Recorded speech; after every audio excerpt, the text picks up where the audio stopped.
God dag og velkommen til min nye channel her på YouTube, hvor jeg vil uploade videoer eller hjælpe videoer til Mac-brugere.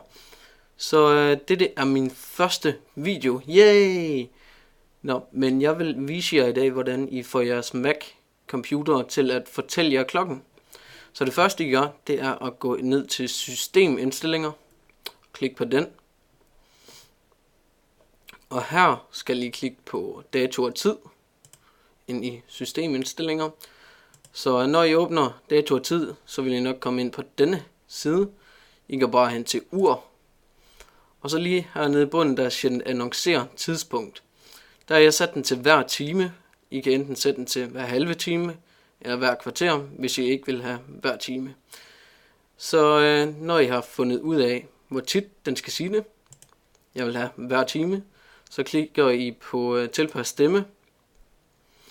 Og lige her ved stemme, der har jeg valgt Ida, som er en dansk stemme. Det er en, I kan downloade, hvis I trykker på speciel, eller hvis I klikker på speciel. Så ja, Ida, en dansk stemme. I kan lige prøve at høre, hvordan hun snakker. Hej, jeg hedder Ida. Jeg er en dansk stemme. Så hun hedder Ida, og hun er en dansk stemme. Det kan jo ikke være bedre. Så her kan I indstille lydstyrken, hvis I vil det.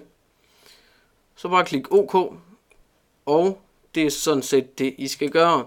Så hver time, eller hver halve time, eller hver kvarter, så vil jeres lille robot, computer, Ida, ven, fortælle jer klokken. Så ja, tak for at I kiggede med. Husk at subscribe og give en thumbs up. Hej hej.